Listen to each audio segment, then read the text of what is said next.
कहानी शुरू होती है आदिलाबाद के एक जंगल से, जहाँ पर गोंड नाम की एक कम्युनिटी रहती थी। यहाँ पर इनके बीच में कुछ ब्रिटिश के रूलर्स आते हैं और ये वो वक्त होता है जब ईस्ट इंडिया कंपनी का और ब्रिटिशर्स का इंडिया के ऊपर राज चलता था और ये लोग उन्हीं में से होते हैं। यहाँ एक छोटी बच्ची बहुत अच्छा सा गाना गाती है, जो गाना एक ब्रिटिश ऑफिसर की वाइफ को बहुत अच्छा लगता है और वो इसके बाद थोड़े से पैसे दे करके उस बच्ची को जबरदस्ती अपने साथ लेकर के जा रही होती है। ये देख करके उसकी माँ को बुरा लगता है और वो उसका पीछा करती है और इस पर उन्हीं का एक गार्ड उस औरत को मारने वाला होता है कि तभी वो जो ब्रिटिश का ऑफिसर होता है वो ये बोलते हैं कि बुलेट बहुत ही ज्यादा इम्पोर्टेंट है और वो ऐसे इंडियन के ऊपर फायर करेंगे तो वेस्ट हो जाएगी। और इसके बाद उस लेडी को एक बहुत बड़ी लकड़ी से मार दिया जाता है और वो लोग वहाँ से निकल जाते हैं और कोई भी कुछ भी नहीं कर पाता है।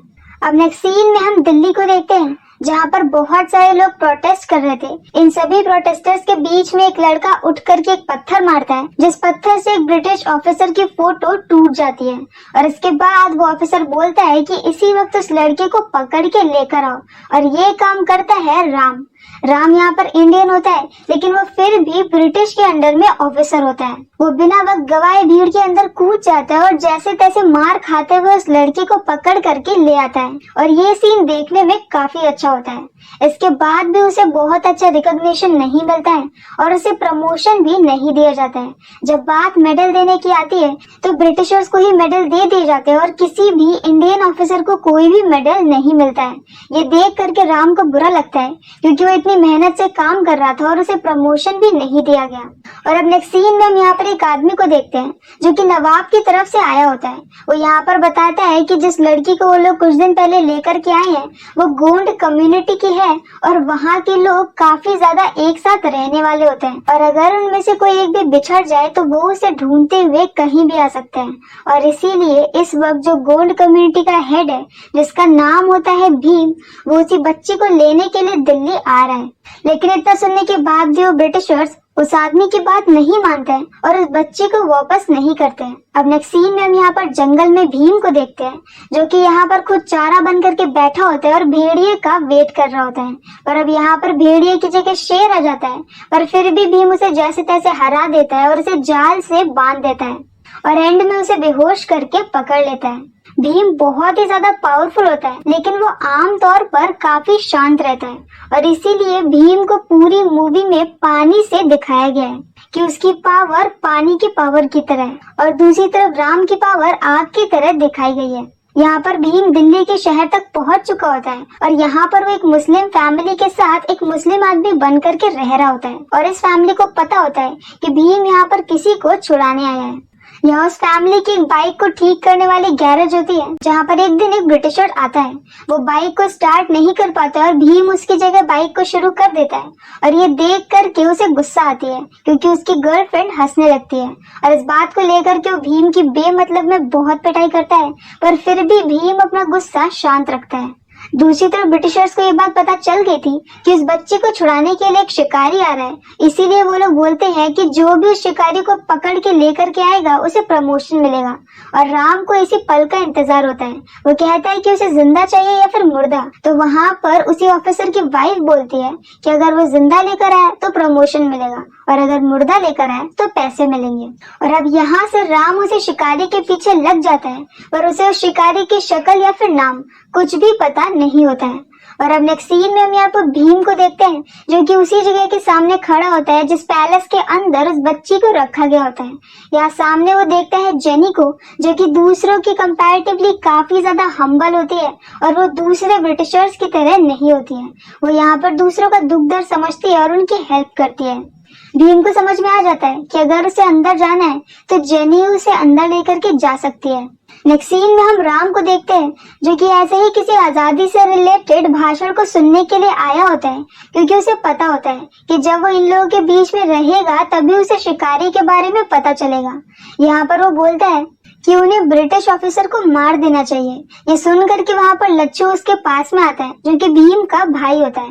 वो कहता है कि अगर वो ब्रिटिश ऑफिसर को मार सकता है तो फिर वो उसे किसी से मिलवाना चाहता है और यहाँ से वो उसे भीम से मिलवाने लेकर के जाने लगता है। पर यहाँ पर रास्ते में पुलिस उन्हें रोक लेती है, तो राम चुपके से अपना बैच उसे दिखाता है और उसे आगे जाने के लिए बोलता है। यहाँ पर वो ऑफिसर गलती से राम को सैल्यूट कर देता है और ये देखते ही लच्चू समझ जाता है कि वो भी ब्रिटिश के साथ में है। इसके बाद लच्चू वहां से भागता है और राम उसका पीछा करता है, पर लच्चू जैसे तैसे वहां से बच करके निकल जाता है।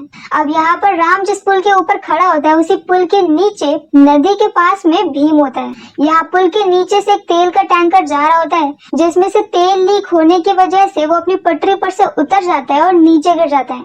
नीचे पानी में एक बच्चा होता है जिसके चारों तरफ अब आग होती है। यहाँ पर राम भीम को देखता है और भीम राम को देखता है। राम उसे इशारों इशारों में ऐसे इशारे करता है जो कि भीम समझ भी जाता है, जबकि आज तक वो कभी भी राम से मिला भी नहीं था। और इसके बाद राम और भीम बाइक और घोड़े और रस्सी की हेल्प से बहुत ही ज्यादा अनरियलिस्टिक तरीके से उस बच्चे को बचा लेते हैं और यहीं से इन दोनों की दोस्ती हो जाती है। यहाँ पर जैसे एक गाने में लड़की पट जाती है, वैसे ही एक ही गाने में इन दोनों की फ्रेंडशिप भी बहुत ज्यादा स्ट्रांग हो जाती है और दोनों ही एक दूसरे को भाई की तरह मानने लगते हैं। दूसरी तरफ राम यहाँ पर लच्चू का स्केच बना करके हर किसी से लच्चू के बारे में पूछ रहा होता है, पर उसे अभी तक कुछ भी पता नहीं चलता है और अभी तक भीम ने भी राम के पास उस स्केच को नहीं देखा होता है। ऐसे ही राम और भीम एक बार बाइक से जा रहे होते हैं कि तभी वहाँ पर भीम जेनी को देखता है। राम समझ जाता है कि भीम को जेनी से बात करनी है, तो वो उसकी कार के सामने जाकर के कुछ कीले डाल देता है और जैसे ही जेनी अपनी कार लेकर के उनके ऊपर से गुजरती है उसका टायर पंचर हो जाता है। अब राम यहाँ पर इंग्लिश में जेनी से कहता है कि अगर वो चाहे तो फिर भीम उसे अपनी बाइक पे ड्रॉप कर देगा। इसके बाद भीम जेनी को लेकर के बाजार में जाता है, जहाँ पर जेनी बाद में उसे एक कार्ड देती है और उसे अपने घर में और एक पार्टी में इनवाइट करती है। भीम और राम यहाँ पर पार्टी में सूटेड बूटेड होकर के पहुंच जाते हैं, जहाँ पर एक सॉन्ग होता है और उस सॉन्ग में मुझे गाना तो बिल्कुल भी अच्छा नहीं लगा, लेकिन यहाँ पर जूनियर एनटीआर और रामचरण का डांस एक नंबर था। गाने के बाद जेनी भीम को लेकर के जाती है चाय पिलाने के लिए, जहाँ पर खाना खाने के बहाने भीम इधर उधर ढूंढता है और अब उसे फाइनली वो बच्ची दिख जाती है। बच्ची इसी वक्त उसके साथ जाना चाहती है क्योंकि वो काफी ज्यादा घबरा गई थी और उन लोगों ने उसे एक जाल में बंद करके रखा होता है, पर इस वक्त वो उसे वहां से नहीं छुड़ा सकता, तो वो बच करके वहां से निकल जाता है। दूसरी तरफ राम को भी यहाँ पर ढूंढते ढूंढते फाइनली लच्चू मिल जाता है और वो उसे पकड़ लेता है और उसे बहुत मारता है। यहाँ जब वो उसे मार करके थोड़ी देर के लिए बाहर जाता है तो लच्चू यहाँ पर अपने पास में एक सांप को पकड़ लेता है और इस बार राम जैसे ही अंदर आता है वो उसके ऊपर सांप को छोड़ देता है। सांप उसे काट लेता है और अब 1 घंटे में राम की डेथ हो जाएगी।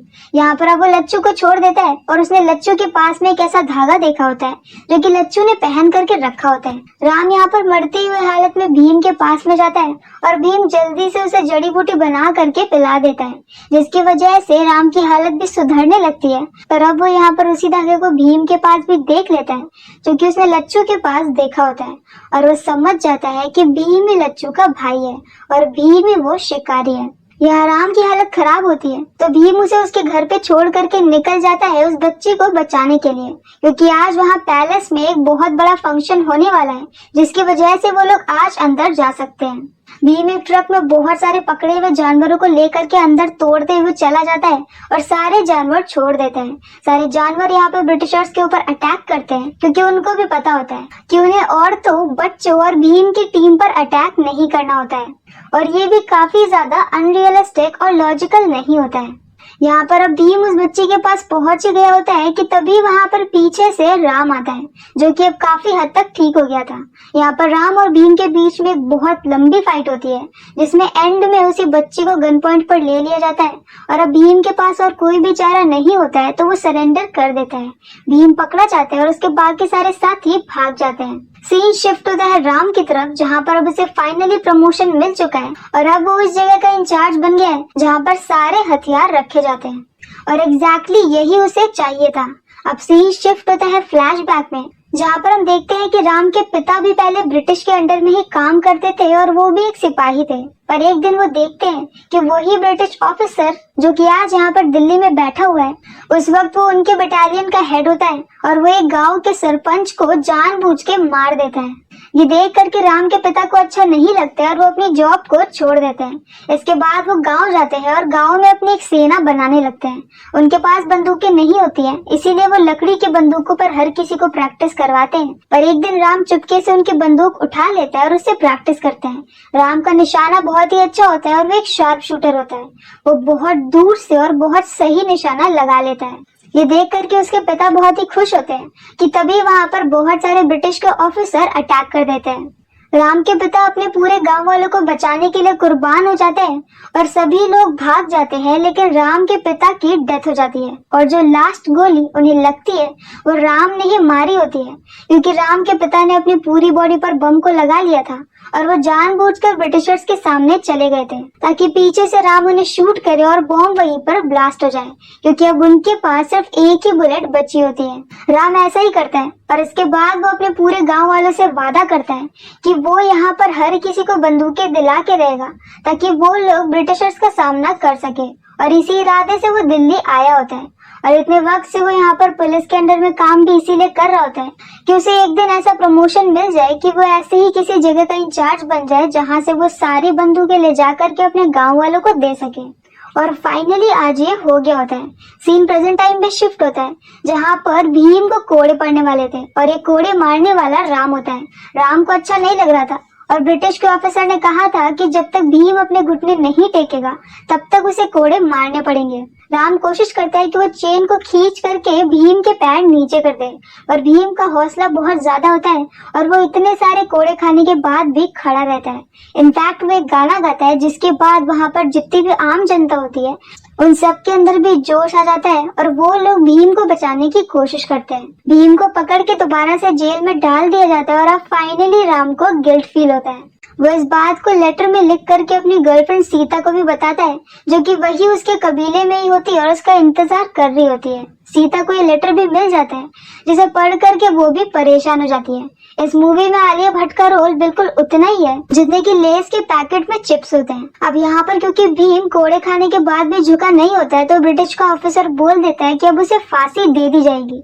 अब फाइनली यहाँ पर राम को भीम को बचाने का मन होता है क्योंकि उसने देख लिया था कि बंदूकें ना होते हुए भी सिर्फ भीम के गाने में ही इतना असर था कि सारी जनता में वहाँ पर जोश आ गया था। इसीलिए वो ब्रिटिश के ऑफिसर से बोल देता है कि उन्हें भीम को नदी के किनारे ही फांसी देनी चाहिए, और वो भी उसी बच्ची के सामने जिसे कि बचाने के लिए वो यहाँ पर आया था, और उसे मारने के बाद नदी में ही बहा देंगे। उस ऑफिसर को भी ये प्लान बिल्कुल सही लगता है और अब रात में जाकर के राम हर बंदूक में से गोलियां निकाल देता है ताकि सभी ऑफिसर के पास बंदूकें तो हो लेकिन उसमें बुलेट्स नहीं हो। अगली सुबह जब राम अपनी कार में उसी बच्ची को लेकर के जा रहा होता है तब पीछे से कार में वही ऑफिसर भी आ रहा होता है, जिसे कि राम के ऊपर शक हो जाता है। यहाँ पर वो ऑफिसर ये भी नोटिस कर लेता है कि राम ने जानबूझकर एक पेड़ को काफी हद तक काट दिया है, और अब राम जैसे ही उस पेड़ के आगे निकलता है वो पेड़ को गिरा देता है, पर वो ऑफिसर बच जाता है। और इसके बाद यहाँ पर फाइटिंग शुरू हो जाती है। राम यहाँ पर हर किसी को मारता है और उस बच्ची को भागने देता है। दूसरी तरफ उसने भीम के पास में अपने एक दोस्त के हेल्प से ब्लेड भिजवा दी थी, जिसकी वजह से वो यहाँ पर अपनी रस्सियों को काट लेता है और भीम भी फाइट करने लगता है और वो फाइनली राम को पीट करके उस बच्ची को लेकर के निकल जाता है। भीम को ये बात नहीं पता होती है कि उसे छुड़ाने वाला राम ही है। उसे तो राम के ऊपर गुस्सा आ रहा होता है। अब सीन यहीं पर कट हो जाता है और नेक्स्ट सीन में हम राम को देखते हैं जो कि काफी महीने बीत गए होते हैं जिसकी वजह से उसकी दाढ़ी बहुत ज्यादा उगाई होती है, और इस वक्त वो भी उसी जेल में होता है जहाँ पर कभी भीम था। यहाँ पर राम अपनी लगातार प्रैक्टिस कर रहा होता है और अपनी बॉडी लगातार बनाते जा रहा होता है। दूसरी तरफ भीम यहाँ पर भागते भागते हाथरस तक पहुंच जाता है और ऐसे वो एक सराय में बैठा होता है कि तभी वहाँ पर हर तरफ ब्रिटिशर उसकी तलाश कर रहे होते हैं और पता नहीं कहाँ से उन्हें भीम की फोटो भी मिल गई होती है। ऐसे ही वो ढूंढते ढूंढते उसे उसी सराय में आ जाते हैं जहाँ पर उस वक्त सीता होती है।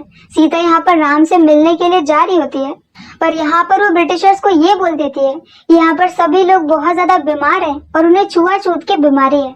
ये सुन करके सारे ऑफिसर वहाँ से भाग जाते हैं और वो इस तरह से भीम को बचा लेती है। इसके लिए भीम उसे थैंक यू बोलता है और बाद में उसे ये पता चलता है कि वो यहाँ पर राम से मिलने के लिए जा रही है। अब यहाँ पर सीता उसे राम की सारी कहानी बताती है कि राम का रियल प्लान आजादी है।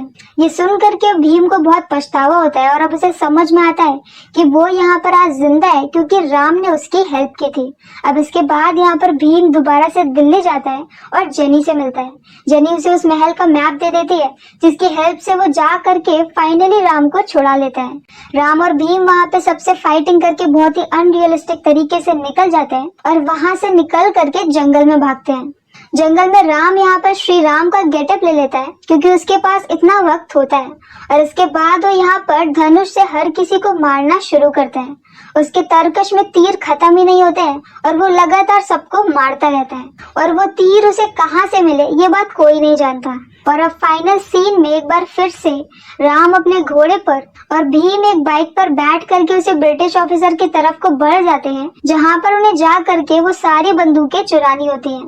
यहाँ पर भी एक अमेजिंग सा फाइट सीन होता है जिसके एंड में उसी ब्रिटिशर की वाइफ की भी डेथ हो जाती है, और फाइनली भीम यहाँ पर उसी ब्रिटिश ऑफिसर को भी मार देता है। और अब राम और भीम यहाँ पर ट्रक में सारी की सारी बंदूकें ले करके निकल जाते हैं, और फाइनल सीन में फाइनली राम सीता से मिल जाते हैं, और भीम के साथ भी उसकी फ्रेंडशिप पहले जैसी हो जाती है, और इसी हैप्पी एंडिंग पे ये मूवी यहीं पर खत्म हो जाती है।